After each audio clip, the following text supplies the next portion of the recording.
Hi there, we're your IP consultants. This is about to be highly indulgent, so sit back and unpack your anticonvulsants, and we'll tell you where to shove your Stanleys and Vulcans. We'll use this device for unsolicited advice. You didn't ask us for it, But you can't beat the price. we offer up our services from the US to Sweden. We're your IP consultants, Vincent and Ian.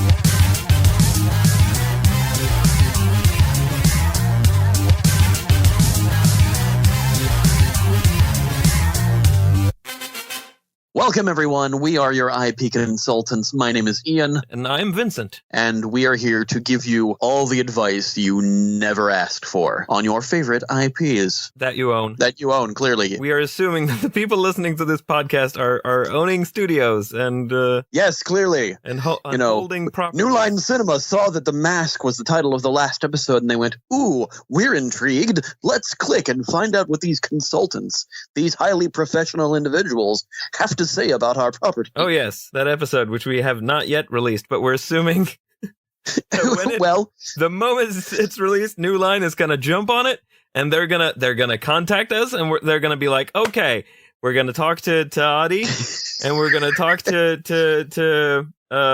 Taylor. It's gonna be great. yes.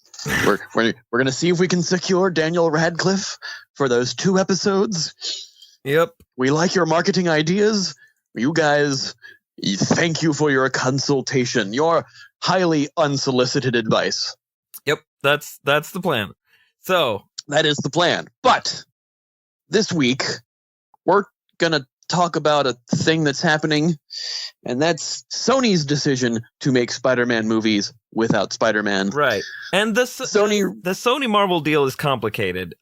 It's very complicated. I'm Sony still owns the rights to Spider-Man with Marvel. They co-own it now, or at least they're loaning him to Marvel. Yeah, I believe Sony owns the movie rights to Spider-Man. Spider-Man as a comic and as a character is owned by Marvel. Clearly. But the license for the movie rights are still with Sony, but they're in a joint collaborative deal with Marvel Studios to work together on the creative side of the Spider-Man movies, and in return, Marvel gets to borrow Spider-Man for their crossover movies. Yeah, and the Spider-Man movies that Sony is doing now are being released in conjunction with Marvel. That's why they're still in the MCU, but they're produced by Sony. Right. But they're also doing, since they still have the rights to Spider-Man and all his associated characters, they're making movies with those associated characters, and they're making them Spider-Man-less.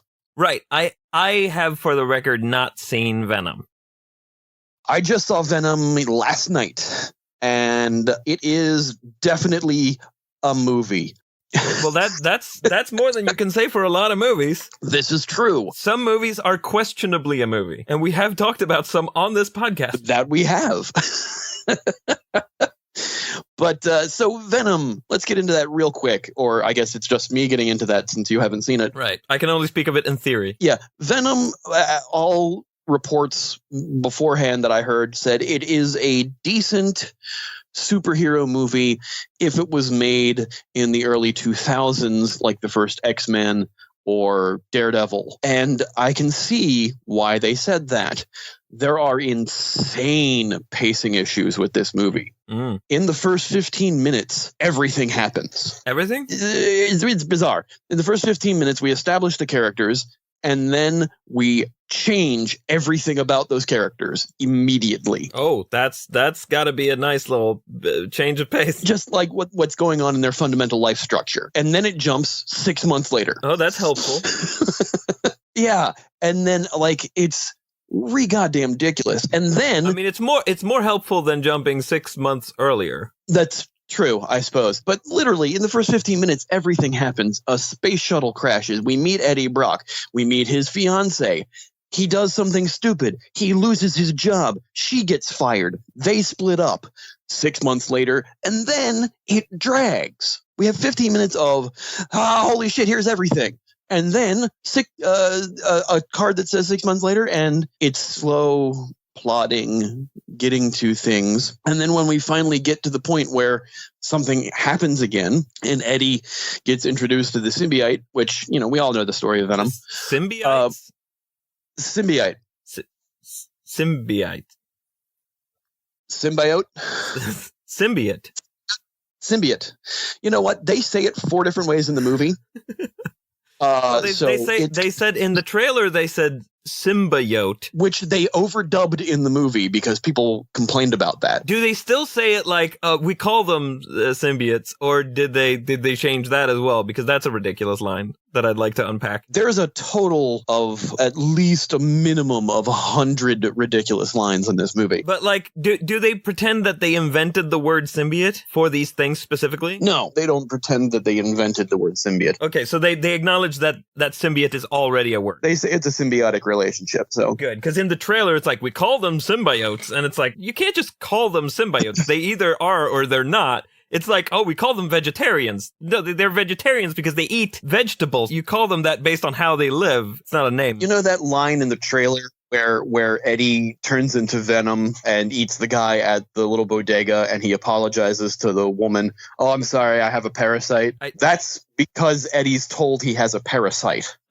That's literally not what a symbiote is. No, not at all. Well, that's because the doctors who told him that didn't know he had a symbiote. So it's different doctors than the ones at Life Foundation.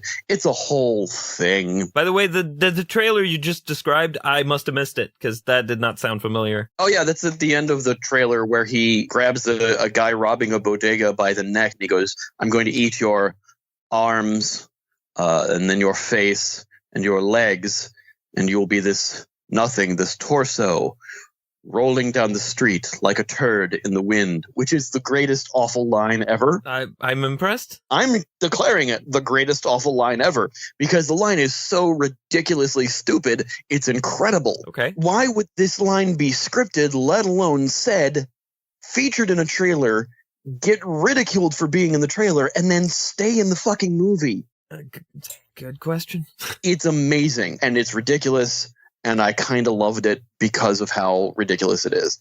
I don't know if I liked the movie as a whole or not. There's so many points in that movie where I laughed out loud at parts that aren't supposed to be funny. Like, for example, spoiler alert for people if you haven't seen the movie yet, they introduce a character that's very familiar to Venom fans at the end of... Okay, I know who it is, just based on you saying that, but okay. I feel like I can guess it. Okay, yeah. And the actor playing the character is wearing an awful wig. Awful. He looks like Ronald McDonald's illegitimate love child. That's fun. It's terrible. Everybody loves clowns. Yeah, I guess.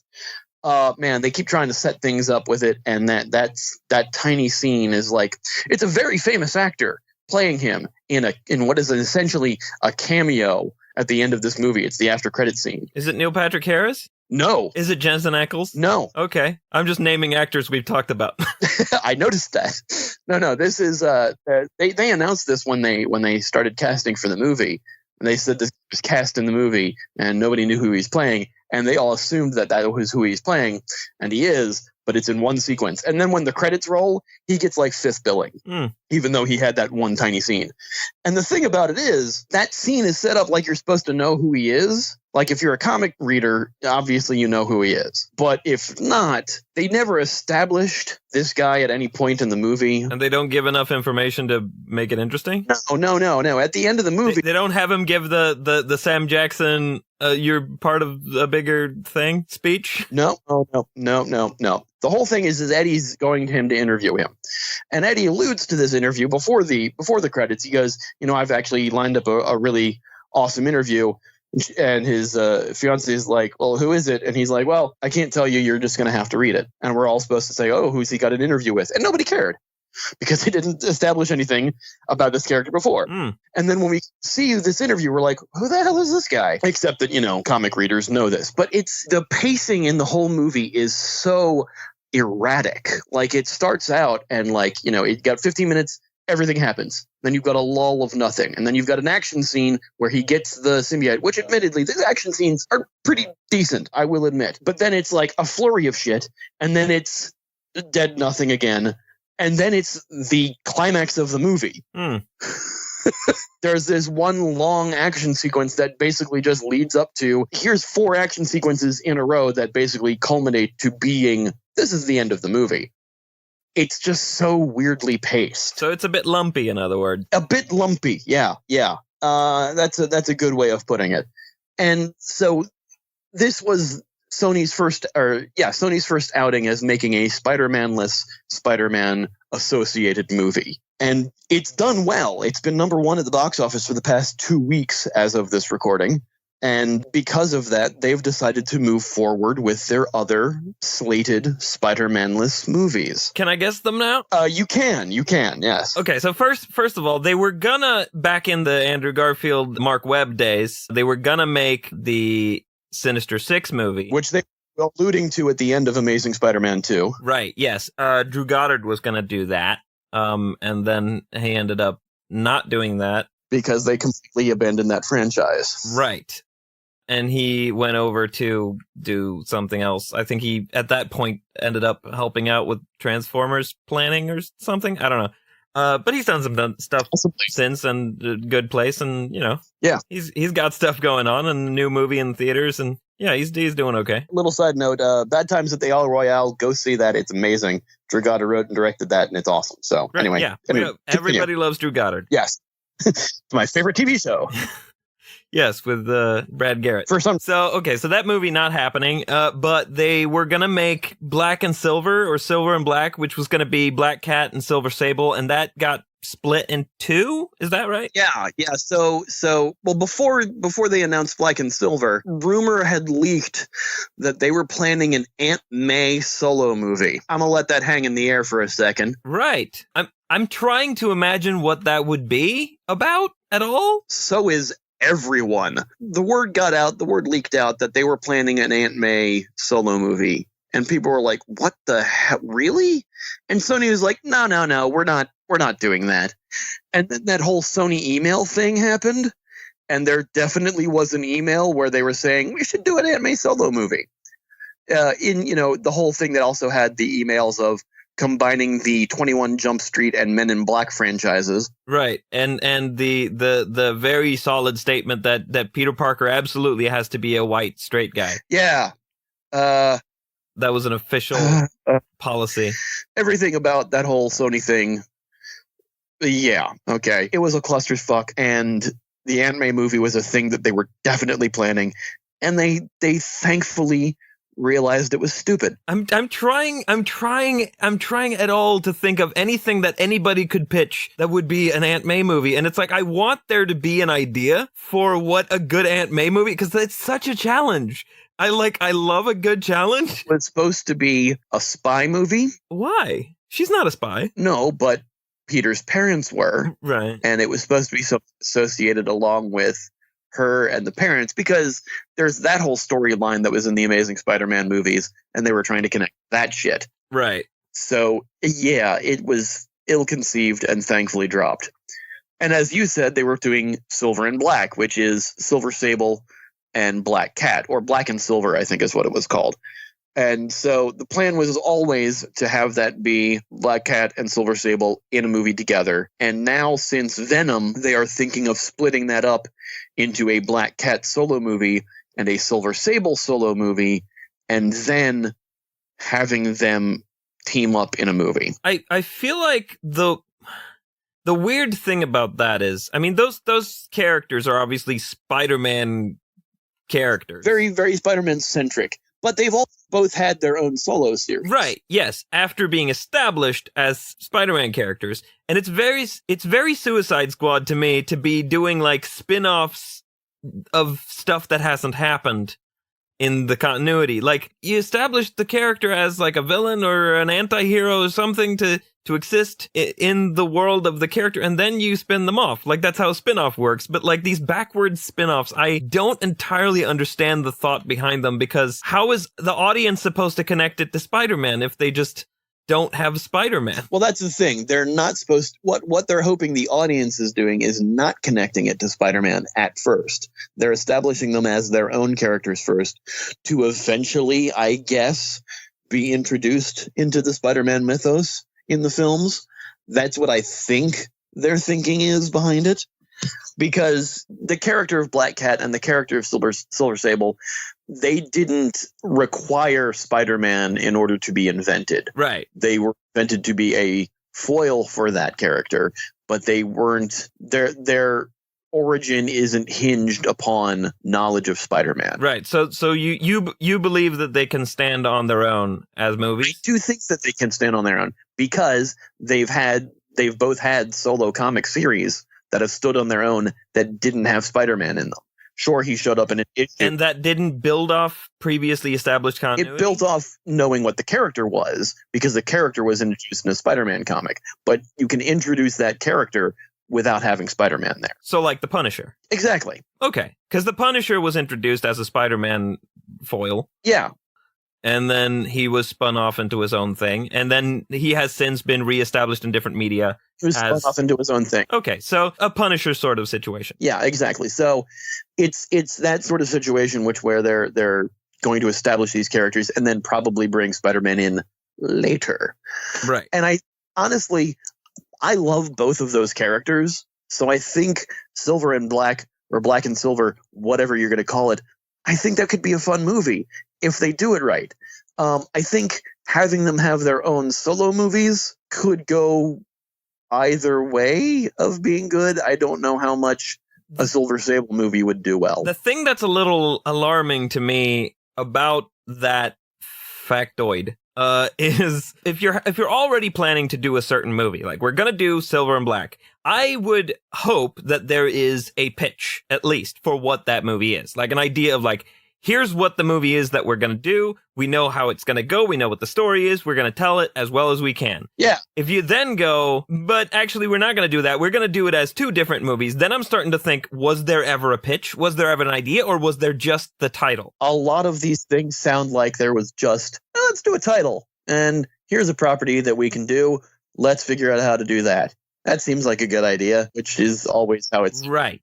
And that's where I get worried. As an IP consultant, I get worried at movies that don't start with an idea for a movie. Yeah. But start with just, we put this character and this character. Well, why? Like, what's the story? Yeah. What's the story Yeah, you want exactly. to tell with those characters? And that's always been DC's problem, it seems. They're throwing darts at a board with characters on it and going, yeah, okay, let's do that one. Yeah. But so far as we know, we don't know what the story is. Right. They haven't said anything. So we can only assume they've only got the title. They've only got the characters and went, yeah, we'll make a movie for them. If there's like a specific comic book, like a specific comic storyline that they're pointing to and going, we want to do this movie, and that movie is a solo movie and it's a great story, then it's like, yeah, do that. Dude, go for it. Tell the good story that you have in a comic book, or if it's an original pitch that some writer brought in where it's like, oh, yeah, I know what to do with this character. I understand this character. And here's a story that would very well establish and explore the mindset of this character. Then I'm like, yeah, do it. But that's the thing with both of these characters is that there's honestly, as much as I like both Silver Sable and Black Cat, there's not much to them. Right. Black Cat was made to be Marvel's Catwoman. And that I can see. No, it absolutely 100% is what it was. Yeah. They were like, we need a Catwoman. Black Cat, she's a cat burglar. Catwoman's a cat burglar. The end. Yeah. She kind of has the hots for the hero. In our case, we'll make it Spider-Man instead of Batman. So yes, Catwoman, Black Cat, they're the same character. Right. That's obvious to me as someone who doesn't really know that much about the character. Exactly. They make it a little bit more substantial in the comics because they have to. Felicia Hardy is Black Cat.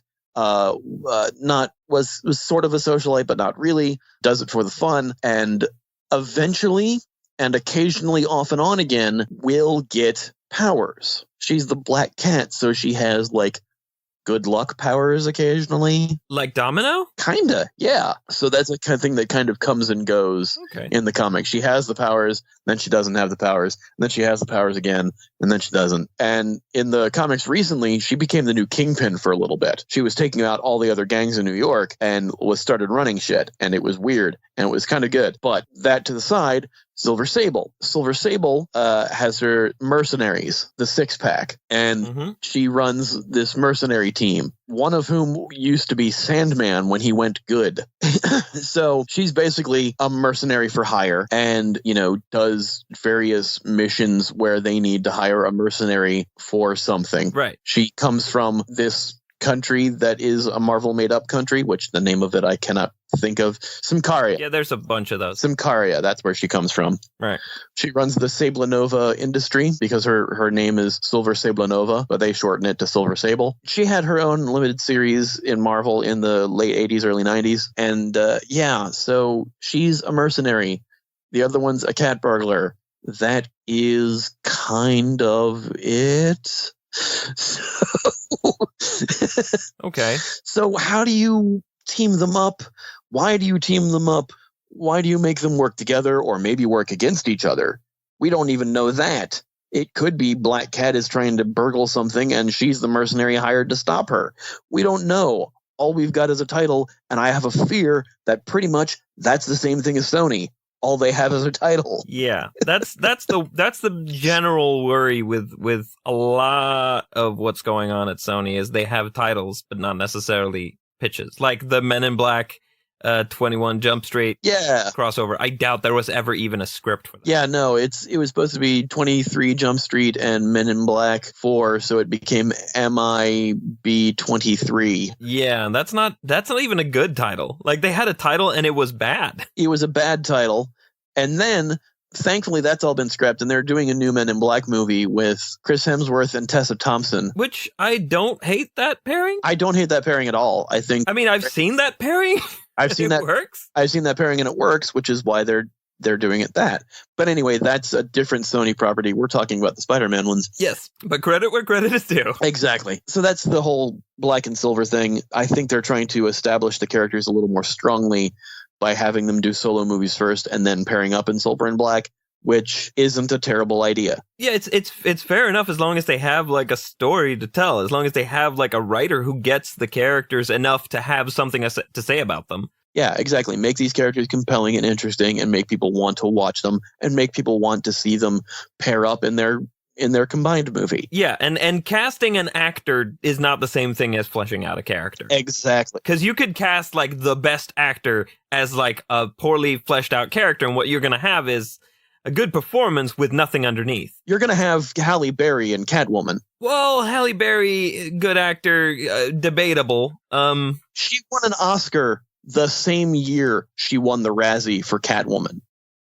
Yeah, she won an Oscar, but winning an Oscar and being a good actor are not necessarily the same thing. You can luck out on just getting the role that gets you the Oscar, where it's like you get like an easy part that's at the same time like Oscar bait.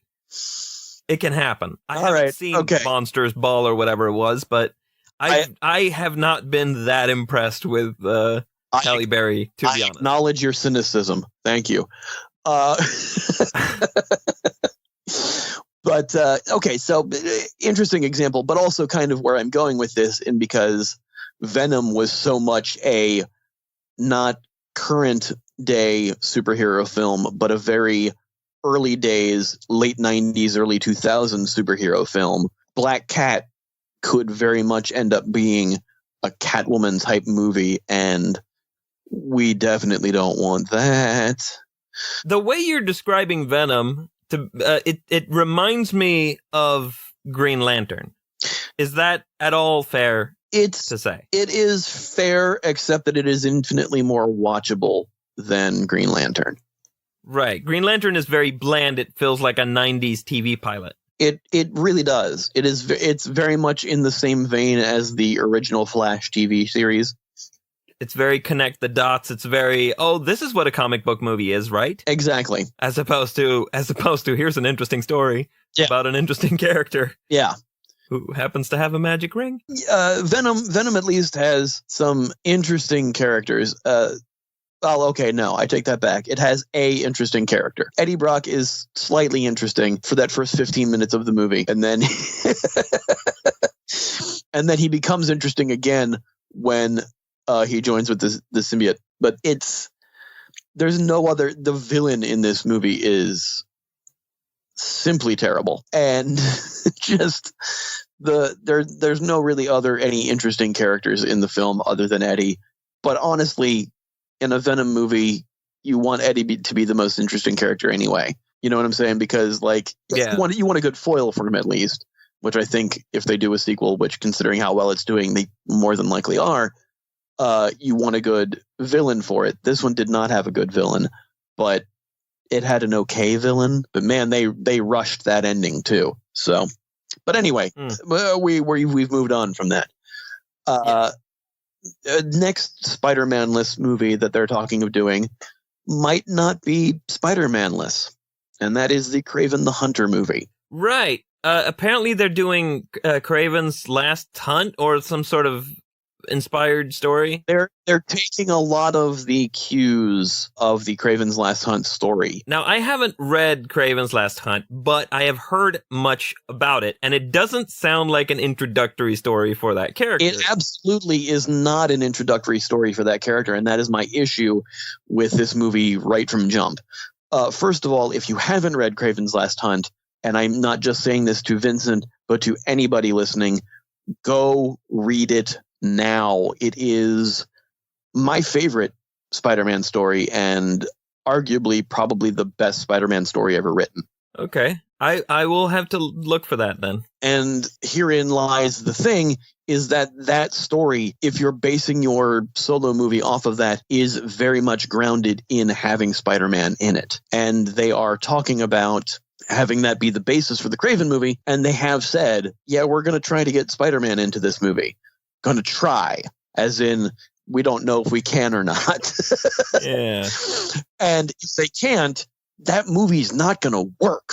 Kraven the Hunter is a big Russian game hunter, and he has trained his body to move like an animal's, and he takes all these different oils and elixirs and makes him stronger and makes him faster like a cheetah or a lion or what have you. So he's kind of Marvel's version of Vixen, except that he hunts these animals. He's Kraven the Hunter. He hunts big game. Right. And the point of Kraven's Last Hunt is he's hunting Spider-Man. Right. That's always what he is he's realized that Spider-Man has the abilities of a spider. Right. He wants to hunt a big spider because he hunts animals, and Spider-Man seems like the most interesting and valuable catch to him. And Kraven sounds fair. Kraven has become obsessed in the Kraven's Last Hunt story. Kraven has become obsessed with capturing Spider-Man and hunting him and defeating him. Right. And to tell the story of Kraven's Last Hunt is to spoil it for the movie. But in the story, Kraven captures Spider-Man and buries him alive. Okay. The thing about Kraven's Last Hunt, that title's kind of definitive because Kraven, spoiler alert kids, dies in the end of that story. You can't introduce a character in his own film and then that you expect to franchise and then kill him off in the end. Well, we don't know that it's going to be a straight adaptation of Kraven's Last Hunt. No, we know it absolutely isn't going to be a straight adaptation because the writer has said we are going to take some liberties and change some things because obviously Kraven's Last Hunt, the way that ends, we can't have our film end that way. Right. So they're using elements of it. They're using elements of that, but in my mind, they shouldn't. Right. Because the story is so well established with what it is and what Kraven becomes because of it and what ultimately ends up happening to him because of the whole storyline. It's so good and so well written, and to alter it and change it for a movie. No, you want that to be Kraven's last movie. You don't want it to be his introduction because there's such a great character arc in that story for him, established from years of Spider-Man comics. Right. So what we have here is a twofold problem. We have the problem of if it ain't broke, don't fix it, which is a common problem in a lot of things. We've seen it many times, and we're probably going to be bringing it up a lot on this podcast over the time that we have it. More than every episode. If it ain't broke, don't fix it seems to be one of the problems here. The other problem is jumping in at the deep end. Yeah. Is building starting at the end instead of starting at the beginning. And that's a problem that DC has had. We keep bringing this up, but numerous times. It seems to be a recurring problem of we can't wait to get to the quote unquote good stuff, so we're going to skip all of the stuff that makes that stuff interesting and jump straight into it, and it's not going to be interesting because we haven't established the things that need to be established before we get to that stuff. Sidebar here real quick. That's exactly also what Universal's Dark Universe did. And they did that in one movie. Instead of making an interesting movie, tried to make a movie that established a universe in kind of the way that DC was doing it. But DC admittedly kind of did it slightly slower because they had one movie and then they did the movie where they tried to establish the universe. I'm talking Man of Steel and then Batman v Superman. Yeah. With the Mummy just jumped in whole hog where this is a Mummy movie, but actually it's establishing a universe. And that movie was so disjointed and bombed so hard, I think DC saw that movie and went, oh, is this what we're doing? Oh, shit. Maybe we should reel it back a little. Right. And now it seems that Sony might be playing the same game. They absolutely are.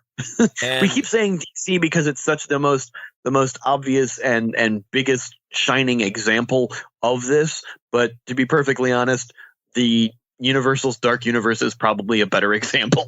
Well, I haven't seen the Dark Universe movie. Nobody did. So it's hard for me to talk about the Dark Universe other than as a theoretical concept that I can't imagine why they even thought that was a good idea. Well, I can tell you why they thought it was a good idea because of Marvel? Not just because of Marvel, because it was already established as a connected universe ages ago. Well, the thing is, I don't have a problem with the idea of a dark universe. The problem is the idea of jumping in and going, we're going to make a dark universe. Here's the movie that's going to establish the dark universe. Dark universe, check it out. They tried to make that dark universe happen 2 other times before this. Yeah, they did the Dracula Rising or whatever it was. Dracula Untold. Untold, right. And I, Frankenstein, which wasn't even Universal. I, Frankenstein was based on a comic, though, wasn't it? It might have been. I don't honestly know. I believe it was. I haven't read it. I haven't seen it. I liked the premise of it,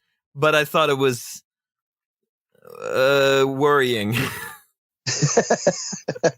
There's a lot of things about worrying about all of those. But anyway, we're not talking about the Dark Universe in this one. Right. That one is gone. That Dark Universe is not happening.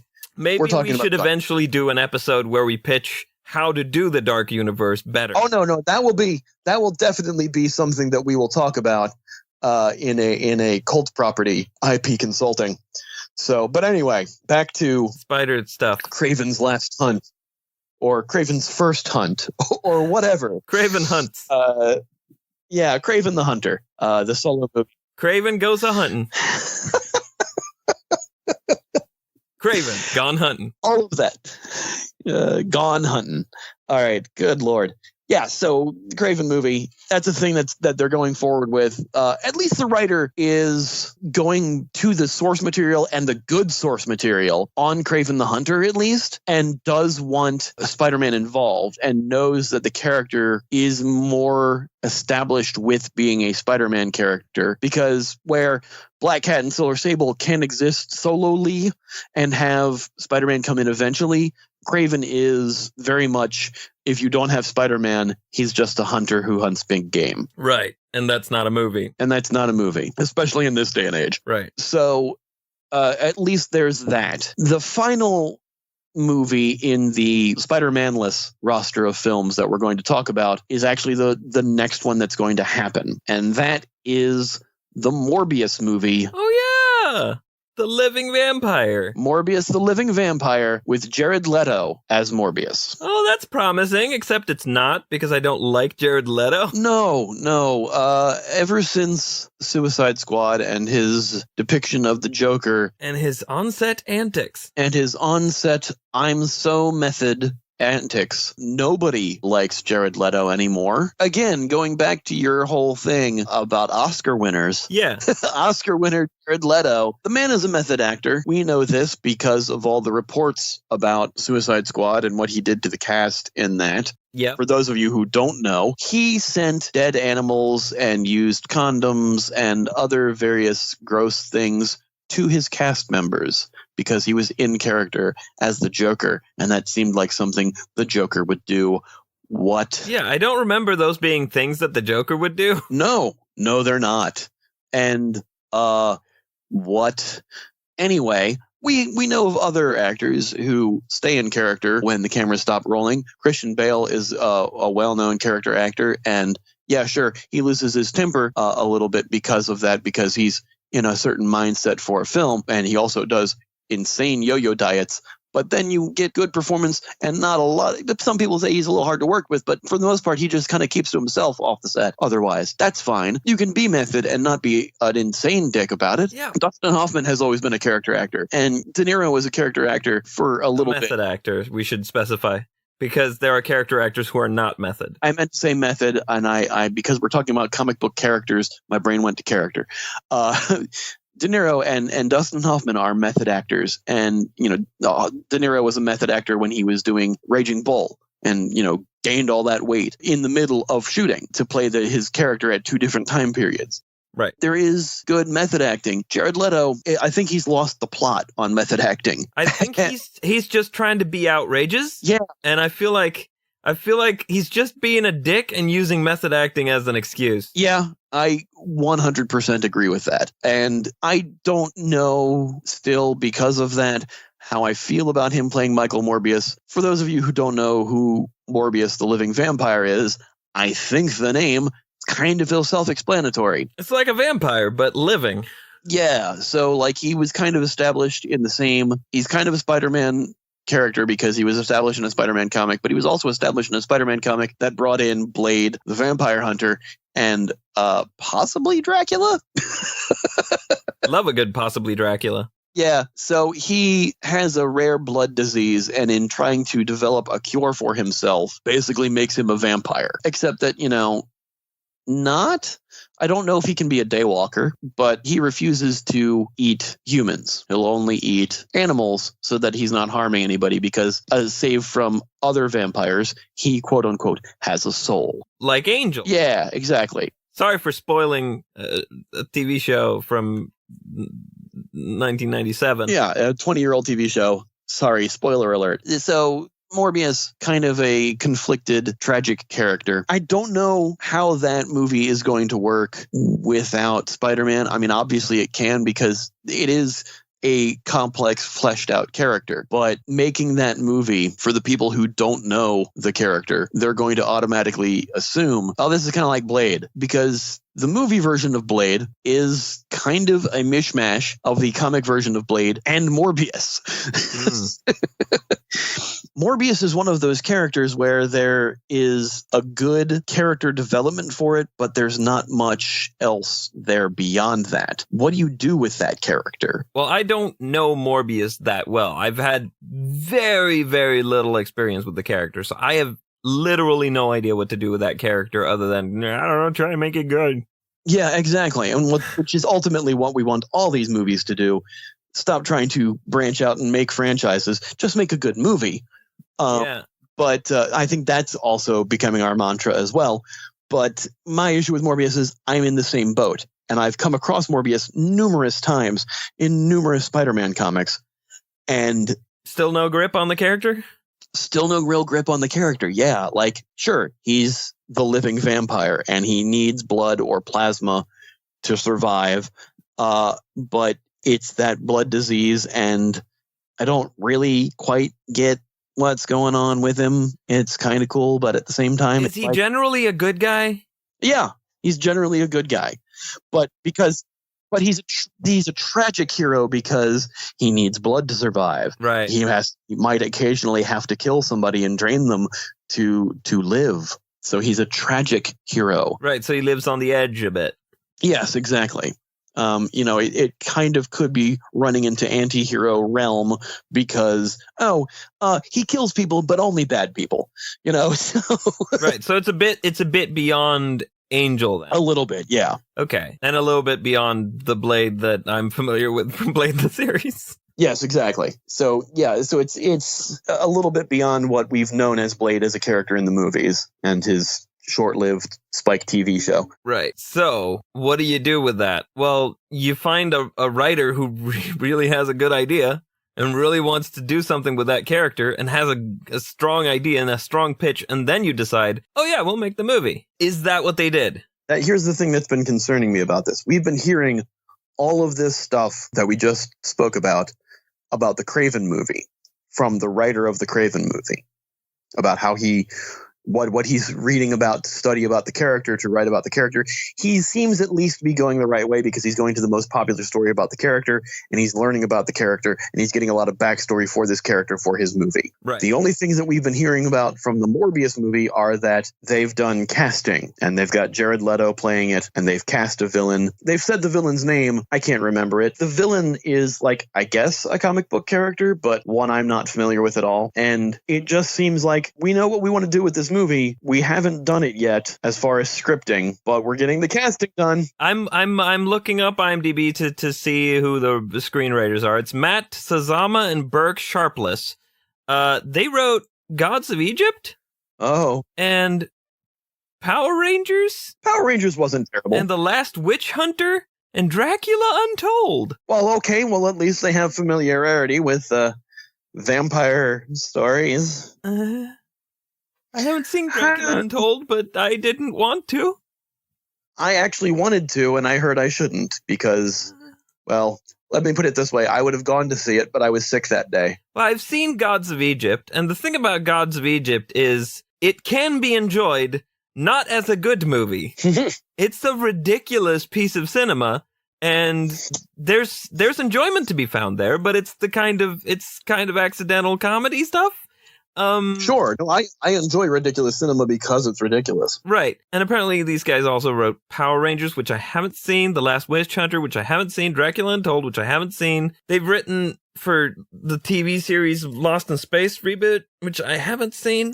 You know what? I hear that's good. I haven't seen Lost in Space. I hear it's good. I didn't see Dracula Untold. I didn't see The Last Witch Hunter. I did see Power Rangers. Was it anything? I went into that movie because I went with a friend of mine who loved the Power Rangers TV series. I never watched the Power Rangers TV series. Me neither. I was a little older when it came out. It came out when I was in high school. It came out when I was a kid, but I didn't have the channel it was on. That and Pokemon hit when I was in high school, and I was not into either of them. And I've, never watched the show, never played Pokemon. So I went into this movie fresh, not knowing really. I mean, I knew kind of the general idea of what the show is and the plot and the characters kind of, because me being a pop culture junkie, I kind of absorb the information anyway through its associated things in pop culture. This is kind of how I am, whether I've seen it or not. And so, going into that, at least knowing the general gist of what these characters are, what everything is in this, it wasn't a terrible movie. There was entirely unnecessary product placement in it, but it's a movie. You're going to get that a lot nowadays. It's going to be obvious and painful. But it wasn't terrible. I know a lot of people who are fans of the Power Rangers TV show didn't like it, and I know some people who were fans of the Power Rangers TV show who really enjoyed it. So it's very divisive. Right.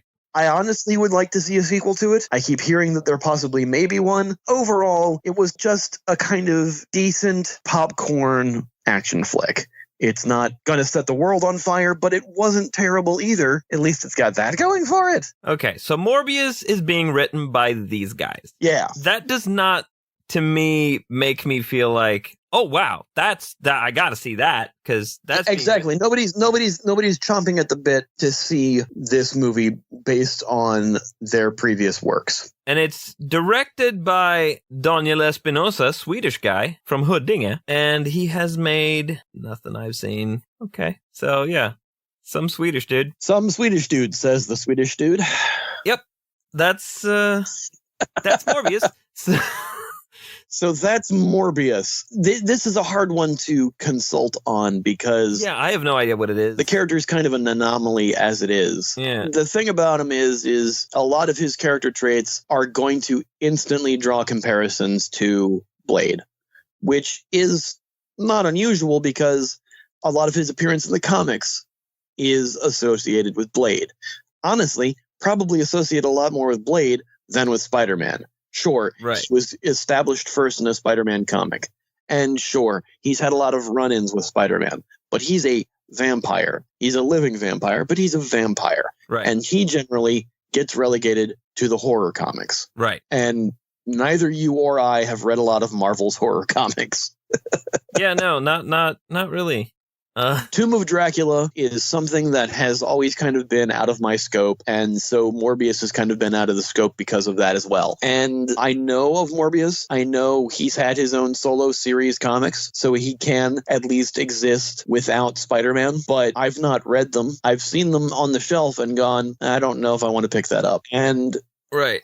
I feel that same way about the movie. Yeah, me too. It's like Morbius is not a character that I give a shit about. me neither. It's kind of like if it has a really interesting trailer, I'll probably go see it. Yeah. But like, all I can really say as an IP consultant is fucking good luck. Try your best. Yeah. Care about it. That's all I can say. Care about it. Care about it, and make us care about it. Make us give a shit, because clearly we don't. Yeah, I don't give a fuck about Morbius. I don't know of anybody who is excited about this movie. I don't know anybody who gives a shit enough about that character to be excited for a movie of that character. And that is the biggest hurdle that they're going to have to jump over to get this movie to have some hype on it. Yeah. Make people give a shit about Michael Morbius. Yeah, and none of these names make me excited about it.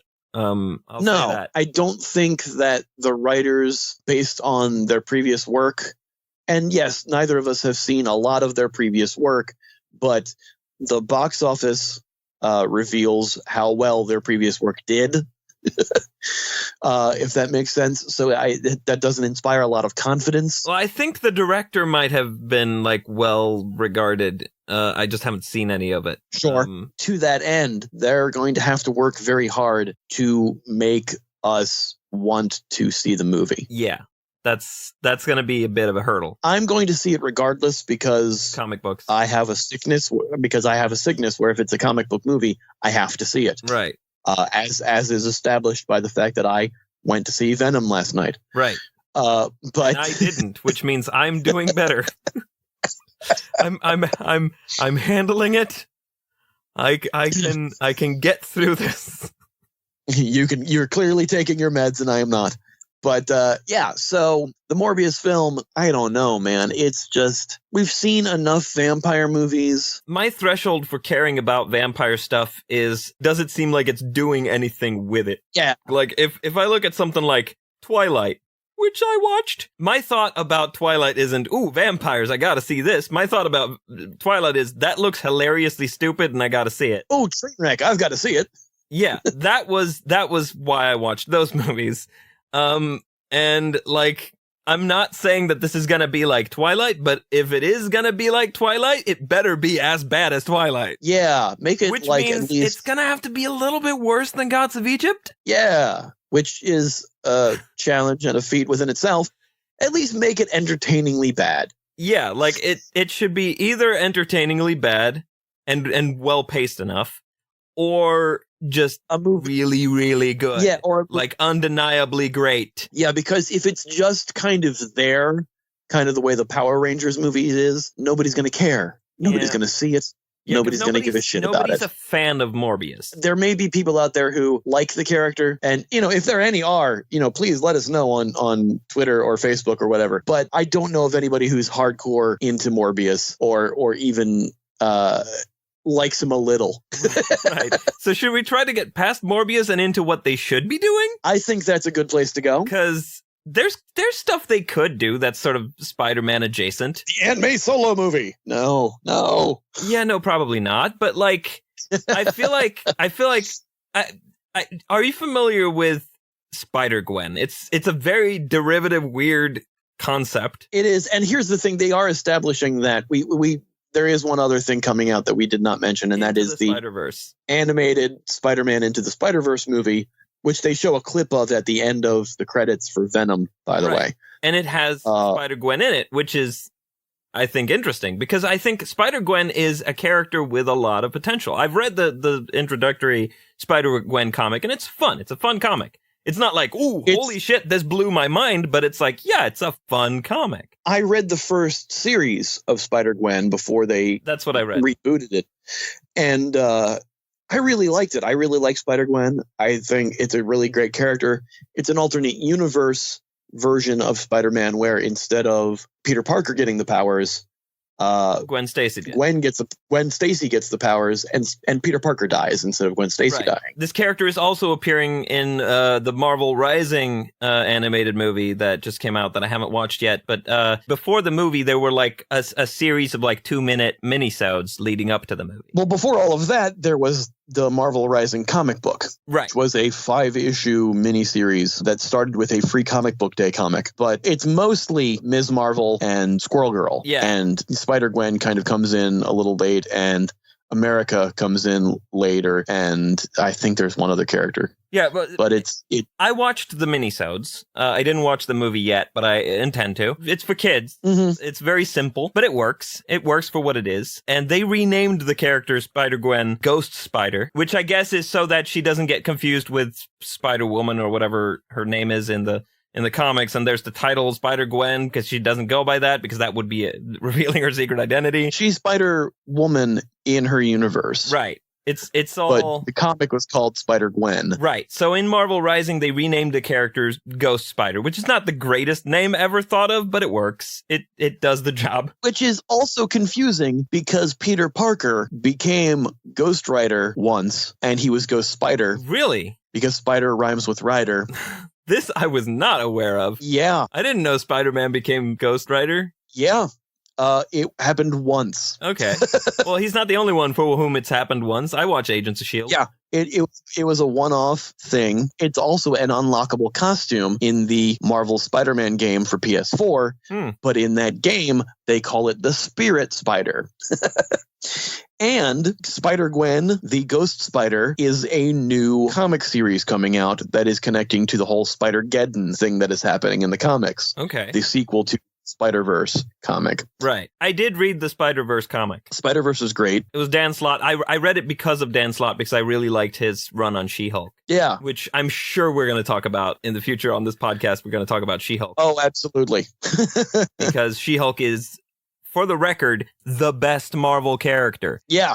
Now that that's on the record, let's get back to Spider stuff. So yeah, Spider-Gwen would make an interesting movie. I think they could do a Spider-Gwen movie. Yeah. They could call it Ghost Spider. It's fine. And honestly, let's cast Emma Stone as Gwen again for that. Yeah, let's. Why not? Because I thought she was great. She's my favorite part of the Amazing Spider-Man movies. Yeah, I agree. I think she should play Ghost Spider. That would be the first choice. Yeah. You bring up the cartoons like Marvel Rising, and that reminds me of the Ultimate Spider-Man cartoon. When they finally introduced Miles Morales, he wasn't also called Spider-Man. He was called Arach Kid. Oh, I did not know that. Yeah, or Arachnakid or something like that. Arach Kid is pretty good because it's so awkward. It's so awkward. Arach Kid. Yeah, it's that double K sound. Yeah, Arach Kid. It might be Arachnakid. I saw the toys of it and I was like, that's just Miles Morales Spider-Man. Why does that have a weird name? Oh, this is for the cartoon. So yeah, they did a Spider-Verse crossover on the Ultimate Spider-Man cartoon. So they introduced his character and they called him Arachnakid or whatever. And he was he played by Donald Glover voiced him, which was pretty great. There was a lot of fan talk about wanting him to play Spider-Man before Andrew Garfield was cast. Yeah, there definitely was. And that kind of led to the development of Miles Morales, who did not previously exist. Yeah, and it also led to him getting cast in Spider-Man Homecoming as Miles Morales' uncle. So...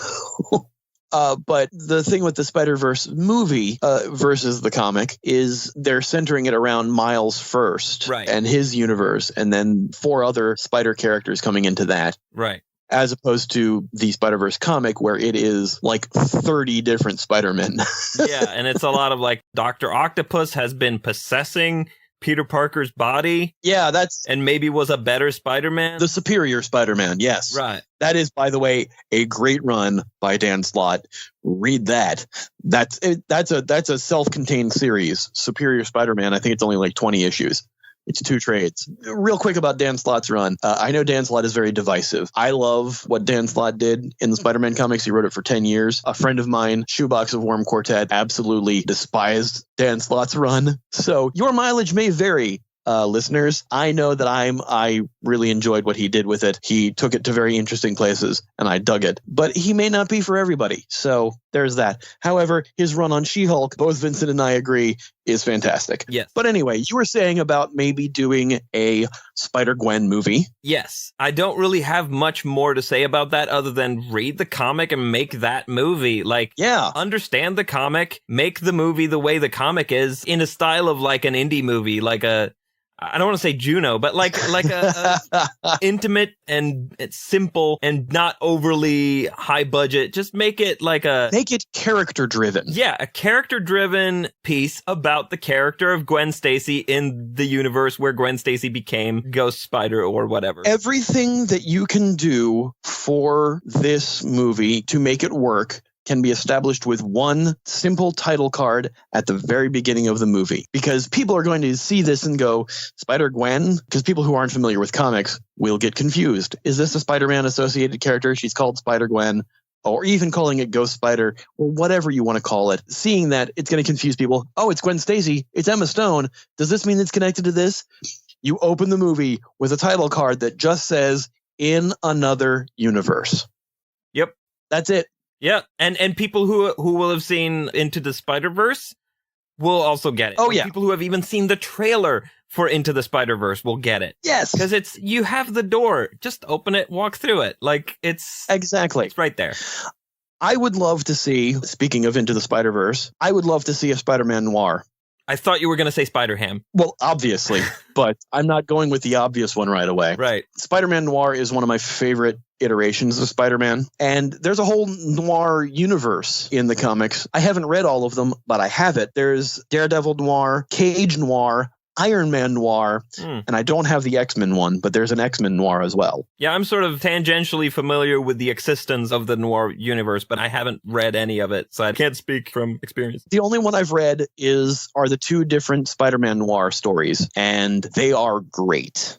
It's 20s era gangster stuff with Spider-Man, kind of a steampunky Spider-Man, but not really, and it's so good. It's a neat, fresh take on it. It's like, remember Marvel 1602? It's like an Elseworld story. And that's what I liked about Spider-Man Noir. I like taking familiar characters and placing them in unfamiliar settings and unfamiliar timelines and just kind of reestablishing it as this is the thing that you know and the characters that you know, but we're using them in a new and unique way. Yeah, different context. Yeah, exactly. Completely different context for the things that you're aware of, and that's why I love Elseworlds type stories. I know Elseworlds is a DC thing, but Marvel does it too with their different universes. I think Marvel used to call it What If. They used to call it What If, but What If is a different thing too. Yeah, but it's kind of the same type of thing. It's the same idea because it's like, oh, this is how this happened in a different universe. Yeah. And that's all Spider-Gwen is. That's all Spider-Man Noir is. It's a different universe where this happened years before instead of years later or whatever. And I dig that. I think that would be an interesting, fun movie. Spider-Ham, Peter Porker, I think only really would work as a animated thing. Unless you get James Gunn. If you get James Gunn back, Spider-Ham better cross over with Howard the Duck, and that would just be a buddy movie. Well, I already have a pitch for a buddy movie with She-Hulk and Howard the Duck, but that's a tale for another time. But I think the casting of John Mulaney as the voice of Spider-Ham is perfect, and I'm very excited to see that. But other non-Spider characters that Sony could develop into features. I want to say something that they shouldn't do.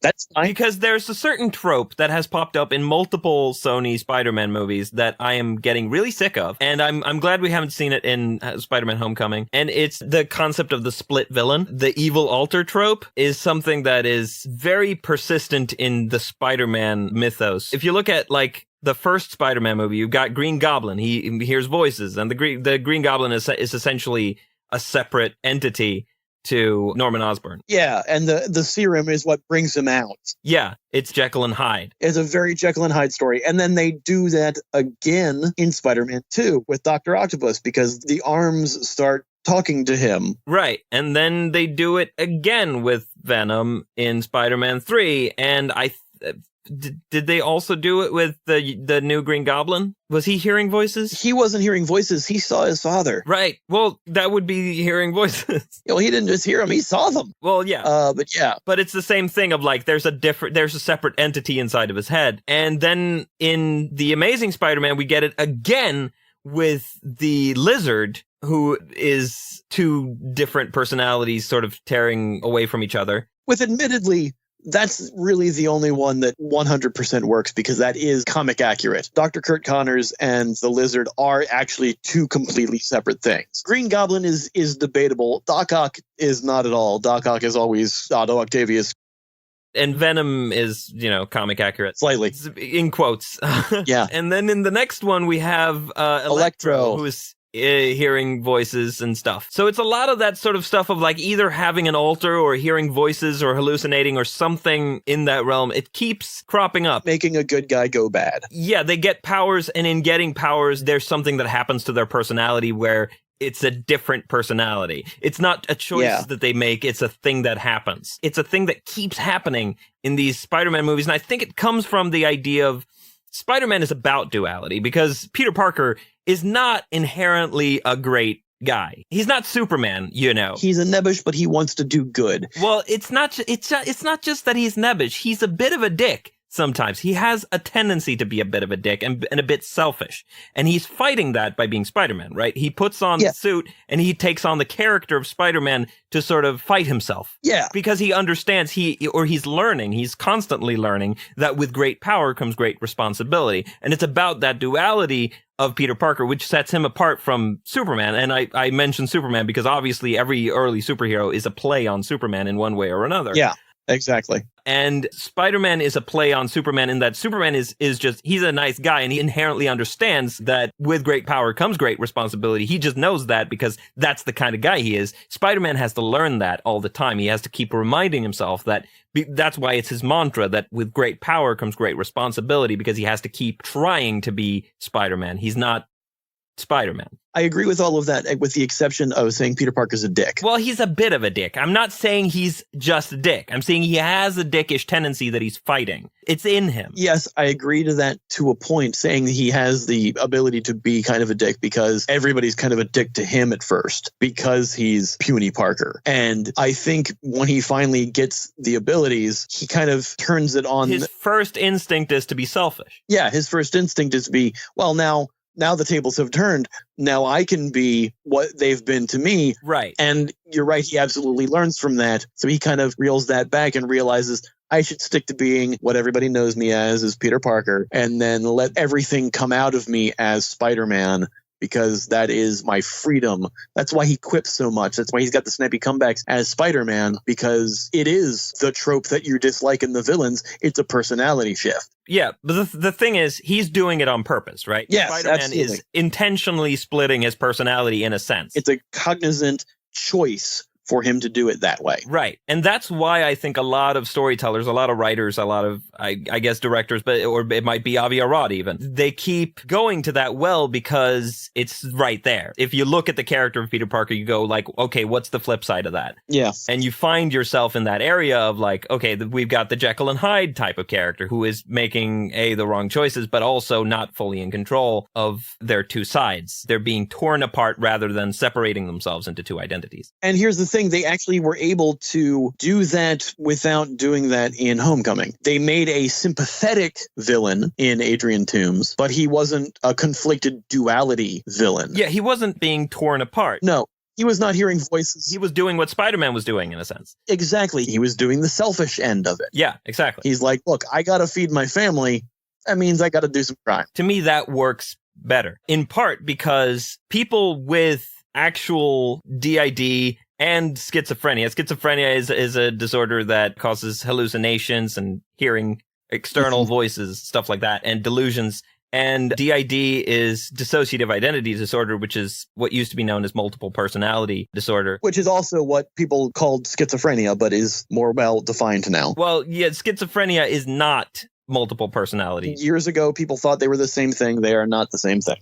Yeah, it's a confusion because schizophrenia literally translates to split mind or something like that. Exactly. But the thing is, people with DID who exist in real life, there are people with DID. That is a fact. It is extremely unusual for alters in DID systems to lash out against other people, especially violently, especially with murder. It is not something that is a typical symptom, and it's in fact something that is, if anything, extremely rare, possibly doesn't happen at all. And yet, every time that you see in a comic book movie or in a movie in general, a character with some kind of multiple personality or DID situation, it's always like, oh yeah, my alter's a killer. And and that keeps coming up, and it's getting really annoying, especially for people who have DID, to see like their only representation in popular movies is one of your alters going to come out and kill me. Like, that is an actual question that people with DID get, and it's very frustrating for alters, for systems to be constantly facing that stereotype. And I would very much like to see that just stop. I don't want to see any more of that trope. I've seen enough of it. We've seen it over and over and over again. We're seeing at least one more of it because Glass comes out in January. So yeah. What I'm hoping of Glass, and this is a small side note, because I saw Split. Split is very much a deconstruction of Spider-Man villains in a way.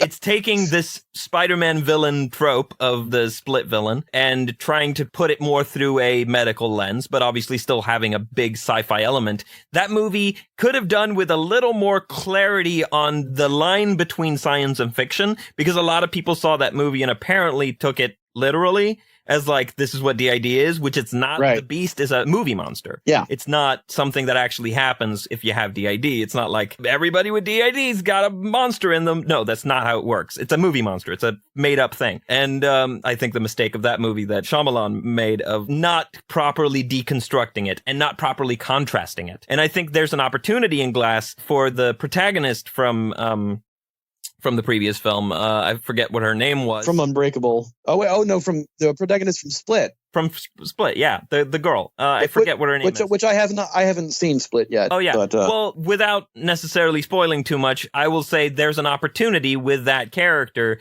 to reveal that character, A, has DID, and B, is a superhero. Right. Because I think what we need to see, and I just watched Iron Fist as well, which again has a character with DID who is a little bit better than Split in terms of the representation, but there's still that element of violence, and I'm very torn about that portrayal. I don't have DID, so I can't really speak from a direct point of view on that. No, but you're speaking very passionate about it. So yeah, because I've listened to a lot of people on YouTube with DID talk about these sorts of things. They haven't been talking about Iron Fist because nobody watched it. Clearly, that's why I got canceled. Yeah, but I've definitely heard people talk about Split, and I think there's an opportunity with Glass to contrast the Split villain with a Split hero. And I would very much like to see something like that from the Spider-Verse as well, to have like a Split hero. Yeah, absolutely. Because that's something that is very much part of the Spider-Man mythology of having characters who are in some way multiple. I agree. And I would like to see more positive representation of that. Either positive representation or let's just do away with that trope, because it is a trope. Yeah. It's not something that... It's a cliche at this point. Yeah, the way you pointed out, every villain has it. It's completely a cliched trope. And also, it misrepresents people with that affliction. Yeah. And, between the two things, let's just do away with it. Yeah, because having DID isn't something that happens to you when you become a monster. DID is a survival mechanism for people who have been through horrible, repeated trauma. Yeah. And DID is basically how the brain survives. Exactly. Basically, instead of those different aspects of personality merging to form one personality in childhood, they stay separate and build amnesia walls. And that's how they evolve into separate personalities. And that's a thing that the brain can do to save itself from just complete collapse. And it's like, I would much rather see that represented as DID is about survival. It's not about monsters. Yeah. If anything, it's about getting away from the monsters or enduring the monsters.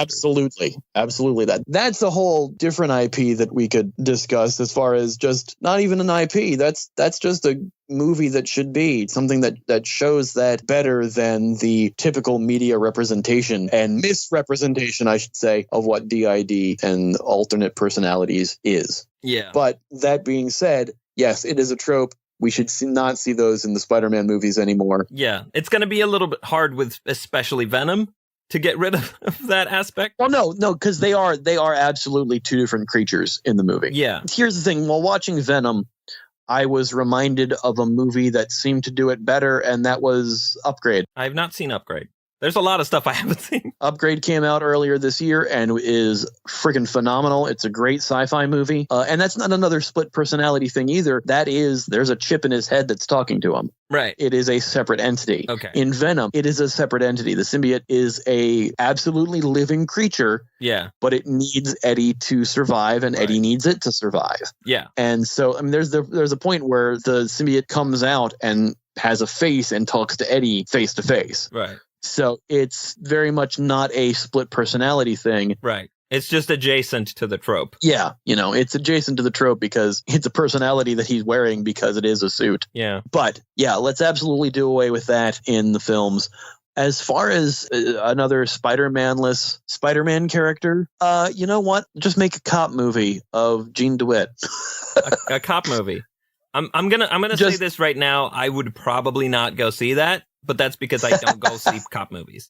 I'm sure people go see cop movies. But this is me spitballing here at this point because I'm like, what other Spider-Man characters are there that you could have that could exist without Spider-Man? Yeah, that's the hard part, isn't it? Because it's so much centered around Spider-Man. Because Spider-Man is such a character-driven property. Yeah, and his villains and his associated characters are very much centered around him. Yeah. The majority of his villains are very animal-based. Yeah, and it's also a lot of father figures and love interests. Here's a movie. Okay, let's go with the Hobie Brown version of the Prowler. Please explain. Okay, so there are two people who have been the Prowler. Okay. The Prowler sort of is an anti-hero, kind of. The first version of the Prowler was Hobart Brown, and he is mostly on the side of good and is kind of uses stealth and what could be cat burglar abilities, but basically just like, he's a stealthy guy and he's a superhero, basically. Okay. As the superhero version, the Aaron Davis, a.k.a. Miles Morales' uncle version of the Prowler, is a villain. He's a bad guy. Okay. He uses the Prowler suit and commits crimes, steals stuff. That's how Miles gets bitten by the radioactive spider. Right. The Prowler breaks in, steals some stuff. Spider hitches a ride on his costume, comes off his costume when he sits on the couch, bites Miles. So let's do the Hobie Brown version of the Prowler. Have that be a movie. Because the only other characters that are in Spider-Man comics are villains. Yeah, there's a lot of villains. There's a lot of villains. There's a lot of people who are anti-heroes who ride the line between hero and villainy, like Venom or Black Cat, because sometimes she's good and sometimes she's a cat burglar and steals stuff. Because she's Catwoman. Because she's Catwoman. She's the Marvel analog of Catwoman. Let's develop a Prowler movie. Make that an actual hero. Yes, okay, it's running the possibility of being samey with any of the other characters, but in Dan Slott's run of Spider-Man, Hobart Brown, the Prowler, stands in for Spider-Man occasionally because Parker develops Parker Industries, the aftershot of Superior Spider-Man in the comics, where Doc Ock was living in Peter Parker's body. His mind was in Parker's body. Parker gets his body back and becomes Peter Parker again, but Doc Ock got Parker his doctorate. Right. So he made him a genius. And so he started Parker Industries. And so since he was the face of Parker Industries, he needed somebody to be Spider-Man for public appearances. Right, I remember that. That must have been around when I stopped reading. Right. This happened right after Spider-Verse. Yeah. Right. Yeah. So that must have been around when I stopped reading again. Yeah. This was basically called Amazing Spider-Man Worldwide, where he's not in New York anymore. Parker Industries is all over the country. I know a lot of people didn't like it because in their eyes, they turned Peter Parker into Tony Stark. Right. But I like it because it's the Parker that we know and love, who's, not sure of himself and what to do, is suddenly running his own company. Right. And doing it with that Parker luck and Parker charm. And so in public appearances, he would have Hobie Brown in the Spider-Man outfit. Right. So that was always interesting to me. And I want to see that character more. In Spider-Verse, a different universe version of Hobie Brown is Spider-Punk. Oh. I vaguely remember Spider-Punk. Yeah. So that universe's Hobie Brown is Spider-Punk. Our universe's Hobie Brown, Hobart Brown, is the Prowler. So there definitely is a wealth of material for that character that could be expanded upon, either doing a Prowler movie or doing a Spider-Punk movie. Yeah, I could see that. Or having the decision to maybe combine those into a thing. Yeah. Or here's a little anti-canon idea. They could develop Donald Glover's character to be more like Hobie Brown. Hobie, yeah. Hobart, Hobie, whatever it is. Yeah, having the Aaron Davis Prowler be more of a anti-hero rather than a straight villain. Yeah, like they could take him in that direction, especially after the conversation that he had with Peter by the car. Yeah. I feel like there's a possibility there for development of that character in a more positive direction. That, I think, ultimately is what they were aiming for with him, too, because, you have the development of him realizing the crime stuff that he's doing because he lives so near his nephew, yada, yada, yada. It may be pushing him toward maybe being a little better than he is because he is a criminal. Yeah, and you can have him be a bit of a fuck up at first, where it's like he's not necessarily good at being a good guy, so he keeps fucking up. Yeah. That's a good starting point for a character arc. I agree with that, but that also seems like, because that was established in specifically a Spider-Man movie, yeah, have that be a spinoff for Sony. Yeah. Have stuff that they established in the Marvel movies spinoff. Keep things a little more connected rather than trying to do your own universe thing. Yeah, because I feel like if you can start something in a Spider-Man movie and then make a Sony movie developing it further, shouldn't that be the goal of their collaboration, of being like, oh yeah, we take a bit from here, we develop it over here, and we take a bit from here, and we develop it over here. Sharing is caring. Exactly. Sharon is Karen. Carry on. That's a Spider-Man villain. Anyway. Karen? Carry on. Like Vulture? No, the vultures eat that. Vultures eat carrion, yes. Yes. But there's a character named Carry On who basically, anything he touches dies. Oh, does he get eaten by the vulture? Ironically, no. It's a missed opportunity at poetry. Yes. Yeah, I think that's pretty much all we need for that. I think we've kind of come to the end of what, because there's not really any other Spider-Man characters that they could, at least none that we can think of. Well, no, I think what they could, there's one thing, and this is a long shot. This is a really, really big long shot, and also possibly a legal issue. Follow me here. I'll try. Gwenpool is. I'm sorry, that's what you had to say. Sort of. In the wake of Spider-Gwen's sudden and surprise popularity, they did a joke cover of some comic, like where Gwen Stacy on the cover was the Deadpool of a universe. And then that got so much response from, like, I don't know, cosplayers and internet fans and just letters pages. I don't know. People responded to it. And insanely positive. Then they ended up doing a little comic, like a little holiday special or something with Gwenpool.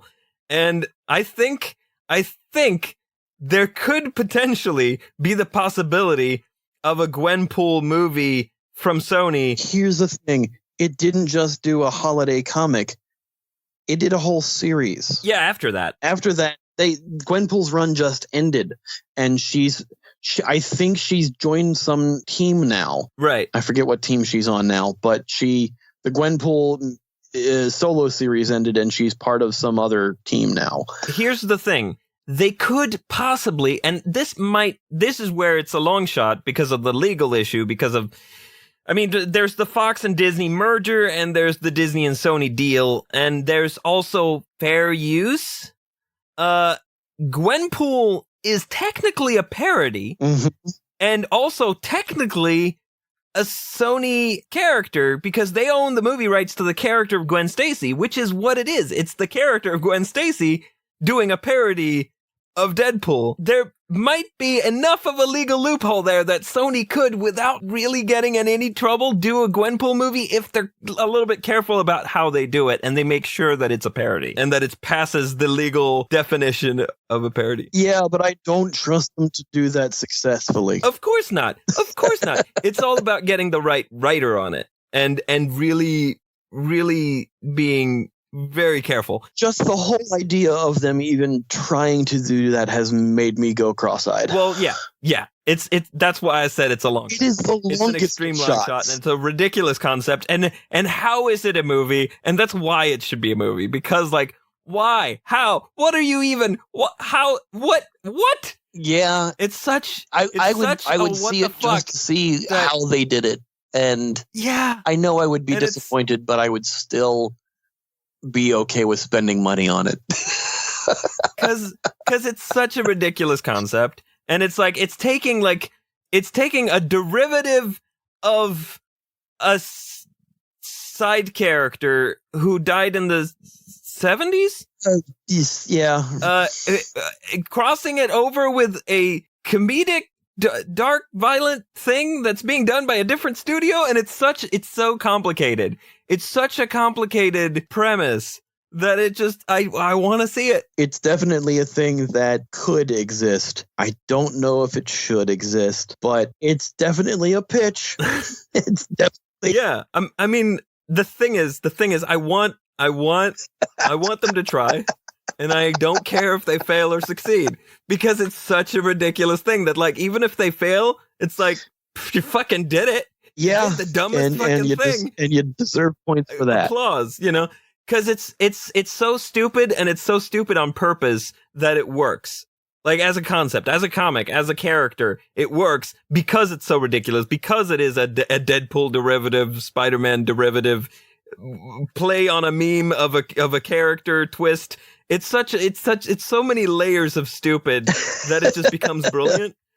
And I feel like there's a movie there if you do it right, do it wrong, get someone funny to do it, and just make it as ridiculous as possible. Just make the most ridiculous movie that you can, and just try to top Deadpool.